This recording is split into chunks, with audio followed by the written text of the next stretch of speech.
جو لوگ عناصر جو ریاست پاکستان کے مخالفت میں کھڑے ہیں ایک بیرونی ایجنڈے کو لے کے، ان کو نہیں بخشا جائے گا۔ ابھی عادل راجہ کی مثال آپ دیکھیں، یہ لوگ سارے گھسیٹ کے پاکستان لائے جائیں گے، ان کو آپشن ضرور دی گئی ہوگی کہ وہ وعدہ معاف گواہ بن جائیں۔ سپاہی کے ساتھ بھی زیادتی نہیں ہوئی، آپ جنرل تو بہت دور کی بات ہے۔ ریاست موجود ہوگی تو سیاست ہوگی۔ پاکستان کی حالیہ تاریخ کا سب سے بڑا فیصلہ سنا دیا گیا ہے۔ سابق لیفٹیننٹ جنرل ریٹائرڈ فیض حمید کو 14 سال قید بامشقت کی سزا کل کے روز سنائی گئی۔ ISPR کے مطابق فیض حمید کے خلاف پاکستان آرمی ایکٹ کے تحت فیلڈ جنرل کورٹ مارشل کا عمل شروع کیا گیا، جو 15 ماہ تک جاری رہا، اور ملزم کے خلاف 4 الزامات پر کارروائی کی گئی، جن میں سیاسی سرگرمیوں میں ملوث ہونا، آفیشل سیکرٹ ایکٹ کی خلاف ورزی، اختیارات اور سرکاری وسائل کا غلط استعمال اور متعلقہ افراد کو نقصان پہنچانا شامل ہے۔ اور ISPR کا کہنا ہے کہ کارروائی کے بعد ملزم تمام الزامات میں قصوروار پایا گیا۔ فیلڈ جنرل کورٹ مارشل نے تمام قانونی تقاضے پورے کیے، ملزم کو دفاع کے لیے وکلا کی ٹیم منتخب اور تمام قانونی حقوق فراہم کیے گئے۔ سابق لیفٹیننٹ جنرل فیض حمید کی سزا کا اطلاق گزشتہ روز سے شروع ہو گیا ہے، اور اس کے ساتھ ساتھ اعلامیے میں بتایا گیا ہے کہ مجرم کی سیاسی عناصر کے ساتھ ملی بھگت، سیاسی افراتفری اور عدم استحکام پھیلانے کی کوشش سمیت چند دیگر معاملات کو الگ سے دیکھا جا رہا ہے۔ تو اسی معاملے پر بات کرنے کے لیے ہمارے ساتھ موجود ہیں deputy bureau chief Ghazala Noreen صاحبہ، بہت شکریہ۔ اور ساتھ ہی ساتھ پاکستان چیئرمین تحریک جوانان پاکستان عبداللہ حمید گل صاحب بھی ہمارے ساتھ موجود ہیں۔ بہت شکریہ عبداللہ حمید گل صاحب آپ کے وقت کا۔ سر، سب سے پہلے ہم آپ کے جانب آنا چاہیں گے اور آپ سے جاننا چاہیں گے کہ آپ اس فیصلے کو کس طرح سے دیکھ رہے ہیں، اور کچھ لوگ تو یہ بھی کہہ رہے ہیں کہ یہ تو ابھی ٹریلر ہے، ابھی بہت کچھ جو ہے وہ ہونا باقی ہے، ابھی تو صرف ایک الزام جو ہے اس کے تحت سزا سنائی گئی ہے، تو آپ کیا دیکھ رہے ہیں اس میں آنے والے دنوں میں؟ بسم اللہ الرحمن الرحیم، صبح بخیر، بہت بہت شکریہ آپ کا۔ دیکھیں، جہاں تک تعلق ہے اس کیس کا، یہ ایک میرے خیال میں بہت بڑا ٹیسٹ کیس تھا، کیونکہ ایک شخصیت جو کہ ظاہر لیفٹیننٹ جنرل کے عہدے پہ تعینات رہے، ISI کے سربراہ رہے، انٹرنل ونگ ISI کے سربراہ رہے، بعد پھر کوارٹر ماسٹر جنرل کے عہدے پر فائز رہے، اور پھر 11 کور کمانڈر پشاور رہے، تو ظاہر ہے ان کا ایک تعلق واسطہ، ان کا جو اثر رسوخ نیشنل انٹرنیشنل موجود تھا۔ لیکن پاکستان فوج نے اپنے میرٹ اور اکاؤنٹیبلٹی کو کبھی بھی اس دامن کو اپنے ہاتھ سے جانے نہیں دیا، اور ایک دفعہ انہوں نے ثابت کیا ہے کہ تمام جو اٹھنے والی آوازیں تھیں جس میں کہا جاتا تھا کہ جی فوجیوں کا احتساب نہیں ہوتا، میرے خیال میں وہ ختم ہو گئی۔ لیکن میں آپ کے ذریعے، سنوں کے ذریعے لوگوں کو یہ سنانا چاہتا ہوں کہ آپ پھر بھی، اب یہ فیض حمید صاحب کا واقعہ ہو گیا، لیکن جنہوں نے نہیں ماننا انہوں نے نہیں ماننا۔ یہ تو وہی ہے نا، یہ وہ لوگ ہیں جو سورج کو ڈینائی کرتے ہیں، یہ وہی لوگ ہیں جو جب سچائی آتی ہے تو اس کو، حقیقت کو کبھی تسلیم نہیں کرتے۔ انہوں نے نام ماننے والی قسم کھائی ہوئی ہے، کیونکہ ان کا ایجنڈا فرق ہے۔ اب آپ دیکھیے، حالانکہ یہ بات غلط ہے، کیونکہ آپ اگر ماضی میں جائیں تو پتہ چلے گا کہ نیوی کے سربراہ تھے ایڈمرل منصور الحق، ان کو ہتھکڑی لگا کے پاکستان لایا گیا تھا امریکہ سے۔ پھر جو ہے جنرل کیانی کے دور میں ملٹیپل جنرل آفیسرز کو سزا ہوئی تھی اور ان کو گھر بھیج دیا گیا تھا۔ پھر جو ہے راحیل شریف صاحب کے دور میں 6 جنرلز کو، جن میں لیفٹیننٹ جنرل بھی شامل تھے، ان کو گھر بھیجا گیا تھا اور سزا دی گئی تھی۔ پھر جنرل باجوہ کے دور میں general Javed Iqbal lieutenant general کو عمر قید کی سزا اور بریگیڈیئر رضوان راجہ کو جو ہے موت کی سزا سنائی گئی تھی۔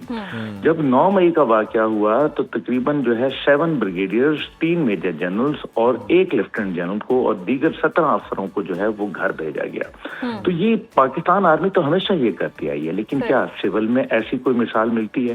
کیا بیوروکریسی کے اندر کسی کو ایسی سزا ہوئی ہے؟ کیا جو ہے وہ ہم سیاستدانوں کو 2 سال 1 سال قید کاٹتے ہیں، اس کے بعد پتہ چلتا ہے ان کی حکومت آ جاتی ہے اور وہ اپنی حکومت میں بیٹھ کے بڑے بڑے عہدے جو ہے ان سے جو ہے وہ فیض یاب ہو جاتے ہیں۔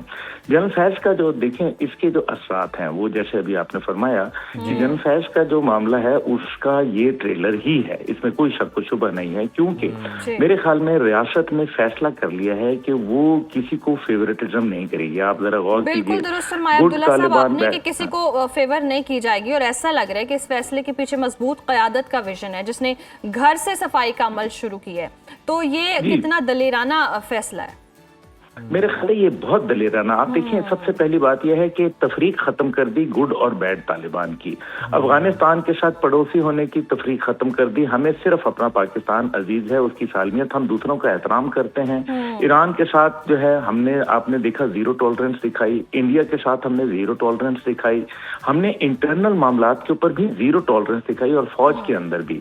اس کا مطلب یہ ہے کہ اب جو لوگ عناصر جو ریاست پاکستان کے مخالفت میں کھڑے ہیں ایک بیرونی ایجنڈے کو لے کے, ان کو نہیں بخشا جائے گا. ابھی عادل راجہ کی مثال آپ دیکھیں کہ کس طریقے سے جین میریٹ صاحبہ سے, جو کہ برٹش ہائی کمشنر ہیں پاکستان میں, محسن نقوی صاحب کی ملاقات ہوئی, اور عادل راجہ جس کا کیس کافی عرصے سے جو ہے وہ چل رہا تھا, اب پاکستان سیریس ہوا. دیکھیں بنیان مرصوص میں کامیابی کے بعد پاکستان کا جو سٹیچر ہے انٹرنیشنلی, خاص طور پہ ڈپلومیٹک ارینا کے اندر, وہ بہت زیادہ جو ہے بڑھ گیا ہے.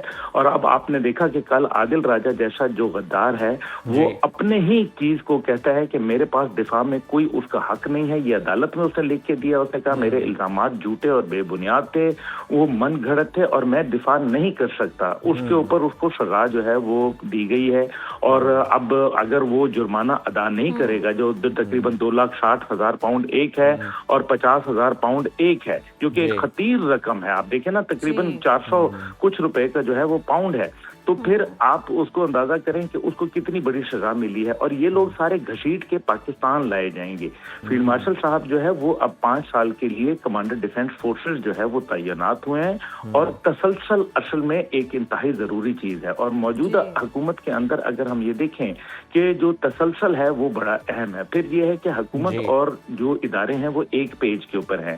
ابھی آپ دیکھیے کہ کس طریقے سے ہر چیز کے اوپر ISI جو افواج پاکستان کے بعد جو اس کا عہدہ ہے, اس کے بعد سب سے زیادہ طاقتور عہدہ سمجھا جاتا ہے, جس کا حکومت کے عمل دخل میں ایک بہت بڑا کردار ہوتا ہے, حکومت کو گائیڈ لائنز پرووائڈ کرنے میں. تو اس کے سربراہ کو اگر نہیں بخشا گیا تو آپ کا کیا خیال ہے جنہوں نے 9 مئی کے واقعات, گھناؤنے واقعات کیے, سکوت ڈھاکہ دوئم ڈھانے کی کوشش کی گئی, اور آج بھی جو ہے وہ ایک ایسا گندا بیانیہ جس سے میرے خیال میں بدبو اٹھنے لگ گئی ہے, وہ لوگوں کے سامنے لے کے آتے ہیں. اور باقاعدہ سوشل میڈیا کے اوپر آپ دیکھیے کہ کیا وجہ ہے. آخر سوال پوچھنا چاہیے کہ ایک مخصوص جماعت کے لوگ کیوں عادل راجہ, حیدر مہدی اور اس طرح کے لوگوں کو, شاہین صاحبائی, معید پیرزادہ, وجاہت حسین, اس قسم کے لوگوں کو فالو کیوں کرتے ہیں؟ پتہ تو چلے. کتنے لوگوں کو, ایک طرف تحریک انصاف کے لوگ جو ہے وہ یہ کہتے ہیں کہ جی ہم تو فوج کے ساتھ اچھا پیار کرتے ہیں, لیکن جب فوج کے کور کمانڈر ہاؤس کو جلایا جا رہا تھا, وہاں قائد اعظم کے گھر کو جلایا جا رہا تھا, اور افواج کی وردی کی بے حرمتی کی جا رہی تھی, جس طرح سے آپ نے دیکھا وہ ایک بدبخت لڑکا جو تھا وکیل, جس نے سب کی دنیا کے سامنے ہمارا تمسخر بنایا, ہماری پاک فوج کا, جس پہ پاکستان کا جھنڈا لگا تھا, اس کی بے حرمتی کی گئی. تو کیا وجہ ہے کہ تحریک انصاف کے لوگوں نے اس کو سپورٹ کیا, اس عمل کو؟ عبداللہ صاحب آپ درست نشاندہی کر رہے ہیں, آپ کا اشارہ جہاں پر ہے سر, اعلامیہ اگر ہم دیکھیں کل کے روز جو ہے اس کی جو آخری لائنز تھی وہ بھی اسی کی طرف جو ہے انڈیکیشن دے رہی تھی, یعنی آنے والے دنوں میں یہ معاملہ جو ہے اس طرف بھی جا سکتا ہے اور وہ بھی لوگ جو ہیں وہ زد میں آئیں گے. آپ کیا سمجھتے ہیں کہ مزید کون کون سے لوگ ہیں جو کہ آنے والے دنوں میں اس کی زد میں آئیں گے؟ کیونکہ فیصل واوڈہ تو کہہ چکے ہیں کہ جناب شواہد بھی جو ہیں وہ فیض حمید صاحب جو پیش کریں گے, اور پھر اس کی وجہ سے عمران خان صاحب جو ہیں ان کی مشکلات بہت زیادہ بڑھ جائیں.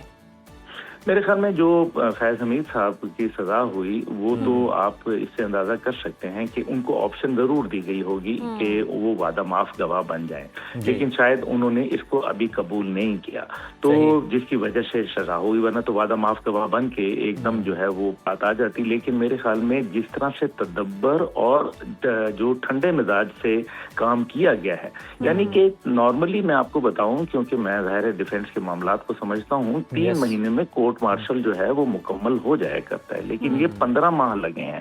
اس کی وجہ یہ ہے کہ یہ ایک سینسیٹیو کیس تھا, اس کو تسلی سے, باریک بینی سے جائزہ لیا گیا. اور میں یہ گزارش کر دوں کہ آج تک مجھے یاد نہیں پڑتا کہ سول عدالت نے فوج کے کیے ہوئے فیصلے کو ریورس کر دیا ہو, کیونکہ فوج اتنی اس کو باریک بینی سے دیکھتی ہے. اس کی جج ایڈوکیٹ جنرل برانچ, جس کو جیک برانچ کہا جاتا ہے, وہ مائنیوٹلی چیزوں کو ڈیٹیل